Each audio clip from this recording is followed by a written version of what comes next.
السلام عليكم ورحمة الله تعالى وبركاته. أعوذ بالله من الشيطان الرجيم. بسم الله الرحمن الرحيم. الحمد لله رب العالمين حمدا كثيرا طيبا مباركا فيه. اللهم صل على سيدنا محمد الفاتح لما أغلق وخاتم لما سبق ناصب الحق بالحق وهادي إلى صراطك المستقيم على آله حق قدره مقدار العظيم ولا حول ولا قوة إلا بالله العلي العظيم. ربنا لا تزغ قلوبنا بعد إذ هديتنا وهب لنا من لدنك الرحمة إنك أنت الوهاب. Beloved brothers and sisters in Islam, we are in our 12th lesson today, or on the 12th juz today, in these Ramadan reflections that are being sponsored and put on by Lamppost Education Initiative. And there's a couple of points that I really want to touch on in Juz 12 that begins in Surah Hud and then goes into about halfway into Surah Yusuf, alayhi salam, peace be upon the prophets of Hud and Yusuf. And there's 2 points I really like to touch on very briefly in this reflection, in this reminder. The first of those is in Surah Hud, the 113th ayah, where Allah Azza wa Jal gives us a command. وَلَا تَرْكُنُوا إِلَّا الَّذِينَ ظَلَمُوا فَتَمَسْكُمُ النَّارِ وَمَا لَكُم مِّن دُونِ اللَّهِ مِنْ أَوْلِيَاءَ ثُمَّ لَا تُنصَرُونَ. So Allah Azza wa Jal gives us a command in the Qur'an, and He says, do not incline towards those who are wrongdoers, or else, or least, you will be touched by the fire, and you would not have other than Allah as protectors. You won't have any other than Allah. You won't have any other protectors. And then you will not receive help. You will not have help. The honorable companion of the Prophet sallallahu alaihi wasallam, also his first cousin Abdullah ibn Abbas radiyallahu anhuma, gives some explanation of this, and we can go to Tafsir Tabari as well as Tafsir Ibn al-Jawzi for this explanation relating from Ibn Abbas. And he says, not inclining, and this was telling the Sahaba specifically, and do not incline to those who do wrong, meaning the people of shirk, the people of polytheism, who have associations with Allah Azza wa Jal and not are upon Tawheed. This is one explanation. Another explanation also that is given from Abdullah ibn Abbas and also by Abu Aliya, and this can be found in other tafsir of Qur'an, including Ruhul Ma'ani by Al-Alusi, rahmatullahi ta'ala alayh, which was the mufassir, or the explainer of the Qur'an, who was one of the scholars in the time of the Ottomans. He said, and do not, this also carries the meaning of do not incline towards those who are doing wrong with your heart. Don't incline to them inwardly with your heart, nor love or be pleased with them, meaning being pleased with their wrongdoing, with their dhulm. And dhulm, brothers and sisters in Islam, it can carry, well, one of the meanings we could say of dhulm, and it's translated as wrongdoing, and depending on the context, it's also translated or understood to be oppression. Dhulm carries the meaning of taking things outside of their proper places, which Allah intended them to be in, or when people take things outside of their proper places, which Allah intended them or is pleased with them to function is. When people take things outside of their proper places, this is dhulm, right? And when things are in their proper places in which Allah placed them in and intended them to be in, then we can say this is adl or adala. This is what would be something that's upright or relating to justice. We can say as it relates to us as people dealing with other people or dealing with Allah Azza wa Jal's creation. So Allah Azza wa Jal is giving us a command in the Quran that we aren't supposed to incline our hearts towards those actions that people do that are wrong when they are openly doing wrong. And if we do incline ourselves towards loving that which is explicitly wrong, that Allah and His Messenger, alayhi salam, disapprove of, right? Then we ourselves are falling into the camp of those who are wrongdoers. And then Allah Azza wa Jalla says, فَتَمَسَكُمُ النَّارِ. Because if we do this, then at least we ourselves shall touch the fire. If we incline ourselves towards those who are wrongdoers and we incline towards, and then we become supporters of their dhulm, of their wrongdoing, of those people who are trying to take things outside of their proper places in which Allah intended them to be in. And then for those who do this, they will have no help, meaning that these people that we incline ourselves towards, that if we incline ourselves towards those people and we take them as awliya, or we think they're going to be our allies or our protectors, in fact, they can't really protect us. And then the true help, the nusra of Allah Azza wa Jal, Allah Azza wa Jal will not give that to us. But conversely, if we incline away from those who are doing wrong and the wrongdoers, those who are openly promoting wrong, openly promoting oppression, openly promoting sin, then Allah Azza wa Jal says something else in another place in the Quran. He says, وَإِنْ يَعْصُمُكَ اللَّهُ فَإِنْ يَعْصُمُكُمُ اللَّهُ فَلَا غَالِبَ لَكُمْ. And so then Allah also says that if Allah helps you, then there's none who can defeat you, right? So this is what Allah Azza wa Jal says. Now, interestingly, in the sequence of this in Surah Hud, earlier on in Surah Hud, which is also in the 12 Juz, and I bring this up for a reason because I want to try to give some practical example before going on to the next part of Juz 12 that I want to touch on Surah Yusuf. Before this part, Allah subhanahu wa ta'ala, it then also talks about Qawm Lut. He talks about those people, those men who tried to come into Lut's house. And when Lut had his guests, they were angels that came that looked like handsome young men. And we know that Lut's wife is the one that tipped off the Qawm Lut. She collaborated with them, right? And she tipped them off and they came to the home. And Surah Hud mentions this, that he opens the door for them when they come to the door. And he's like, well, I have two daughters. Why don't you have one of my daughters? And then they're like, we don't want your daughters. You know what we want. I mean, they want those young, handsome men there actually who are angels, right? Now, there's another point I want to mention to this, and then before I complete the point going back to La tarkunu ila ladina zalamu fatamassakumun nar. So that point is this: it is completely ridiculous for Muslims to try to use the argument of some Jews and Christians to say, well, the story about the Qawm Lut and why they were punished was because of rape. Well, the Quran is much more explicit about this story than some of the ambiguity, which really isn't that ambiguous, which is in the present day Torah.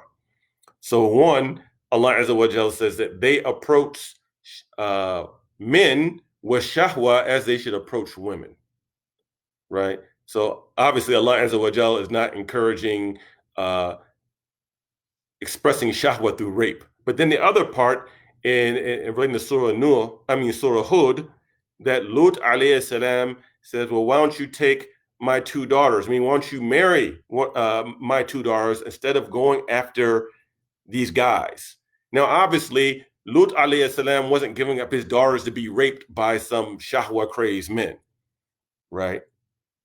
So that explanation of, well, they weren't destroyed and punished because of their liwat or their sexual immorality of male between male, but no, it was really a story talking about rape. The Quran clearly, and you don't have to be a scholar of the tafsir of Quran to see this is very clear and this is very explicit in the Quran. And we seek refuge with Allah from taking the words of Allah outside of their proper places. Now, وَلَا تَرْكَنُوا إِلَّا الَّذِينَ ظَلَمُوا فَتَمَسَّكُمُ النَّارُ. Do not incline yourselves towards those who are doing wrong and promoting wrong. These are you should taste the fire. And then Allah Azza wa Jalla in the same ayah mentions this term awliya, right? We're not going to have any helpers, any allies outside of Allah, meaning what is pleasing to Allah and Allah's permission. Now we also know the Qur'an says al-mu'minun al-mu'minat ba'duhum awliya'u ba'd, right? That the believing men and believing women, they are allies of one another, right? And then Allah Azza wa Jal then gives adjectives describing who these believers are, right? Not just saying Muslim. He didn't say el muslimun or muslimat ba'duhum awliya'u ba'd. He said al mu'minun al mu'minat ba'duhum awliya'u ba'd. El ya'munu bil ma'ruf وينهون عن المنكر ويقيمون الصلاة ويؤتون الزكاة ويطيعون الله ورسوله أولئك سيرحمهم الله إن الله عزيز حكيم. That these believers have wilayah with each other. They have alliance with each other because they enjoin good. They forbid evil. They establish the prayer. They pay zakat and they obey Allah and His Messenger alayhi salam in all other matters. See, and this is where the allyship is at, and they are allied based upon obedience to Allah Azza wa Jal. Not so. Therefore, the alliance or the allyship, in the broadest sense, the most absolute sense, is not aligning with those and helping people with that which goes against the command of Allah subhanahu wa ta'ala, right? And this goes for this issue of LGBTQ, since this ayah of the Qur'an is coming somewhat after the story of Lut in Surah Hud, right? We are to be kind to people and be friendly to people, but we should not incline ourselves to being happy or being pleased with that which Allah Azza wa Jal cursed in the Quran, which the Prophet sallallahu alaihi wasallam cursed off of his tongue, right? We shouldn't be pleased with that. We shouldn't be okay with that. We should not feel good about it, right? And we try to help people irrespective of their sexual orientation, and to help them and call them towards good, and help them if they are being wronged, but that wrong is based upon depend upon firstly the parameters that Allah Azza wa Jal set for right and wrong, right? So if someone's a victim of a hate crime, okay, well, we don't want someone to get beat up, vigilantism, right? Or someone beat up or someone killed, that's wrong, right? Or someone's property being destroyed. Okay, that's fine and well. But when it comes to inclining towards promoting that or saying, oh, we're going to have an LGBTQ friendly Muslim space, then that would be inclining towards وَلَا تَرْكَنُوا إِلَّا الَّذِينَ ظَلَمُوا فَتَمَسَّكُمُ النَّارُ. See, that's wrong. We want to make every masjid a friendly place for anyone to come, any Muslim who come to worship, and we should treat our masajid as like hospitals for the ill, and we're all dealing with spiritual sicknesses that we are trying to get relief from, and from our nufus and from our shahawat. But the meaning of the friendly space doesn't mean to make the masajid or make our Islamic organizations places that are friendly to promoting that which is dhulm, which Allah Azza wa Jal made haram, and which is la'na, which is curses upon, right? So that's the clarification. وَلَا تَرْكَنُوا إِلَّا الَّذِينَ ظَلَمُوا فَتَمَسَّكُمُ النَّارُ. Now, the other thing I want to get at, and this has some contemporary relevance too, is in Surah Yusuf in the 33rd ayah. Now, we know the story of Surah Yusuf, that 10 of his brothers betrayed him. Then he ended up getting taken as a young boy into Egypt. And then we know also what happened is that the wife of the chief minister, or the wife of the governor, and we know her name through the Qasas al-Anbiya and the tafsir as Zuleikha. We know her name as that she tried to seduce Yusuf. She tried to give Yusuf a proposition, and Yusuf alayhi salam, Nabi Yusuf alayhi salam, who's very handsome, didn't go for it, right? And then we know she ended up lying on Yusuf, right? And then she actually went to another group of women prior to this ayah, the ayah that comes before, the 32nd ayah of Surah Yusuf. And then she told Yusuf, basically, you're going to do what I want you to do, or at least I'm going to get you thrown in jail. Then the Quran says, and this is relating to what Yusuf is saying, قال ربي السجن أحب إلي مما يدعونني إليه. Yusuf alayhi salam says, my Lord, prison is more beloved to me than what they call me towards or what they invite me towards. And then we know that Yusuf alayhi salam ended up getting thrown in jail. So he had a fake charge thrown on him, right? A fake, bogus accusation, fake charge, and then he got thrown in jail, right? So there is a lesson in this I want to touch on, brothers and sisters in Islam. Actually, two. Men have shahwa for women that can be strong, and also women can have shahwa for men that can be strong. And when people don't have their shahwa under control and they try to fulfill their shahwa, people sometimes try to make the other person, they try to compel that person to give in to their shahwa. So they're following their own lust. Now, firstly, we talked about homosexual lust. Now we're talking about heterosexual lust, right? Sometimes people try to force themselves on the opposite gender. And in this case, because Yusuf alayhi salam didn't capitulate, then he got a false charge thrown on him. He got thrown in jail. قال ربي السجن أحب إلي مما يدعونني إليه. But then Yusuf alayhi salam, he stood by his principles, even though he knew there could be consequences, right? Even if it meant the loss of his freedom, that he wasn't going to give in to this sexual advancement by someone who was in a position of power, right? So there's two things. Number one, we have some tough decisions to make in life sometimes. Sometimes there will be people who have some sort of positional power over us that may try to call us towards doing something. And we may be threatened with not getting a loan. We may be threatened with maybe losing a job. We may be threatened with extortion, having to give up some money. We may be threatened with, even in this case, going to jail. Following the way of the prophets, brothers and sisters in Islam, is standing by our principles.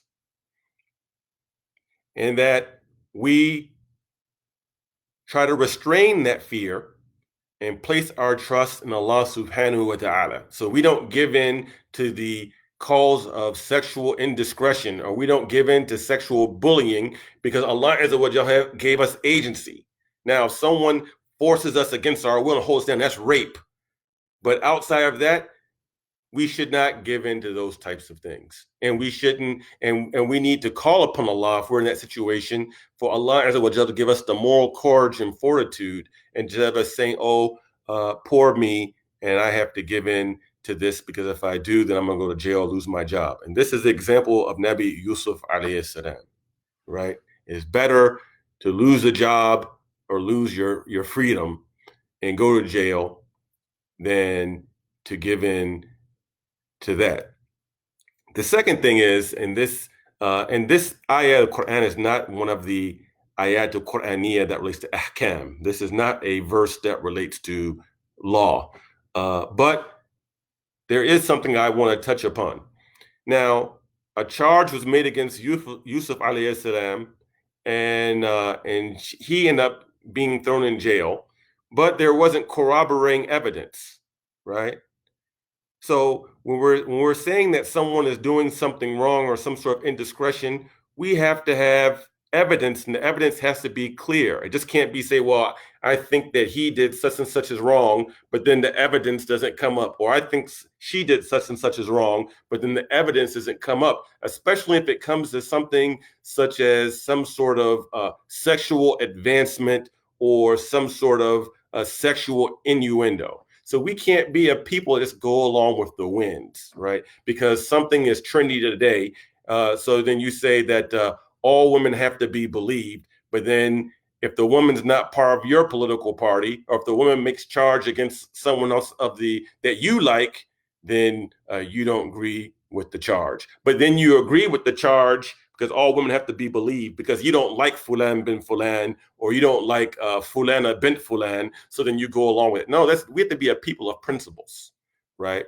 And unfortunately, we've seen this where even in the Me Too movement, some innocent people were caught up in that.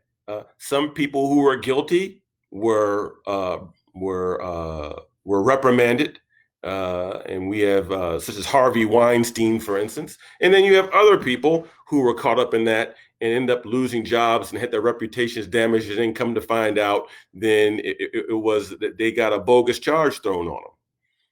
You know, it was bogue, as we say in Detroit, in the Midwest. It was bogue. It wasn't legit. It was bogue, right? So we can't just be a people that go along with the winds and the motion and go along with that which is trendy and all these types of things. We are people who believe in evidence, and evidence has to be brought forward if we're going to make a charge about someone being someone having that type of behavior. So those are the two things I really wanted to share from Jews 12. Now, in conclusion, brothers and sisters in Islam, for those who are watching live or for those who will watch this later on in its entirety on Facebook page or maybe even on YouTube, is that Lamppost Education Initiative needs your support during the month of Ramadan in particular. I'm one of the board members of Lamppost Education Initiative that's led by our beloved brother, Dr. Abdullah Ali Hafidhullah. We know that Lamppost Education Initiative had an Islamic conference that was set, and then we had to postpone it until October because of the COVID-19 pandemic, or some prefer to call it the coronavirus pandemic. And there was some finances and some economics that was brought into that were spent in regards to preparing for that can't be, or that couldn't be recouped. Everything that was done could not be recouped as far as advertisement and some other things that were done, right? And Lamppost Education Initiative really needs your help to continue its programming, and that so we can continue doing what we're doing to get to the conference in October, right? So there's Lamppost Education Initiative have put out quality publications, and I advise you and suggest for you to go on to Lamppost Education Initiative, in which there have been publications that have been printed. There have been things that have been put together in scholarly talks, such as one that Dr. Jackson did years ago, before everyone got all race conscious. And Lamppost Education Initiative was ahead of the curve in talking about some of these issues of race and blackness. And Lamppost was accused of being too racial. Like when Dr. Sherman Abdul Hakim Jackson, Hafidhullah, talked about white supremacy, the modern day shirk, for instance, right? That was something that was put on through Lamppost. These talks and seminars that have been put on by Lamppost, be it in person by people such as Dr. Khalid Blankenship, such as the esteemed scholars that have been part of Lamppost Reflections during Ramadan, people who are going to tell you it like the way it is, Kulu Qawlan Sadida, who are going to talk about issues that are pertinent relating to the Qur'an and how it relates to our society. People like Dr. Shadi Al-Masri, people like Sheikh Khalil, Abdul Rashid, and others who have spoken, Ustada Fatima Knight, right, who are coming and keeping it 100 with you, right, keeping it real with you. This is the platform of Lamppost Education Initiative, that says a lot of things that other platforms maybe are too timid or maybe scared to say. Even this whole issue that I brought about LGBTQ, there are certain major organizations and certain platforms, they're scared to even talk about certain ayat that are in the Qur'an, right? Because they're worried about some sort of backlash from so-called progressive Muslims or their so-called or some so-called allies they think they are going to protect them, but none can protect without Allah's permission, and we shouldn't expect Allah's protection violating His laws and being pleased with that which angers Him, right? But Lamppost is bold enough to bring on scholars and talk about these issues that others don't want to talk about. Therefore, I am encouraging you today on this 13th day of Ramadan, for most of us, or for some of us, it's the 12th day of Ramadan, to give some charity, some zakah or sadaqah to Lamppost Education Initiative. And you can go on Lamppost website and give that secure donation today. And in conclusion, I leave you with the Hadith Qudsi, where Allah Azza wa Jal said in Hadith Qudsi, Anfiq ya ibn Adam, unfiq alayk, spend, O child of Adam, then I will spend on you. There you go. Brother Khalil, who's on the board of Lamppost, put the link up. You can click on that link and give your donation. I plan on giving my donation today with Allah's permission. So we ask Allah Azza wa Jal to accept from us. ربنا تقبل منا إنك أنت السميع العليم وتوب علينا إنك أنت التواب الرحيم ربنا تقبل صيامنا وقيامنا وركوعنا وسجودنا. We ask Allah Azza wa Jal to protect, to accept from us and accept our repentance. We turn to Him. We ask Allah Azza wa Jal to accept our fasting, to accept our standing in prayer, to accept our bowing in prayer, our ruku, to accept our prostrations, that we do our prostrations to Him. Allahumma hdina bi nurika ilayk. We ask Allah Azza wa Jal to guide us by His light. We ask Almighty Allah Azza wa Jal, Ya Hafiz, to protect us, to protect our families, to protect our loved ones. And we ask Allah Azza wa Jal, Allahumma inna nas'aluka al-afwa wa afiyata fi ad-dini wa dunya wal akhirah. We ask Almighty Allah Azza wa Jal for His pardon, and we ask Him for our well-being and our deen in this dunya and in the akhirah. سبحانك اللهم وبحمدك نشهد أن لا إله إلا أنت نستغفرك ونتوب إليك. أعوذ بالله من الشيطان الرجيم. بسم الله الرحمن الرحيم. وعصر إن الإنسان لفي خسر إلا الذين آمنوا وعملوا الصالحات وتواصوا بالحق وتواصوا بالصبر. الفاتحة.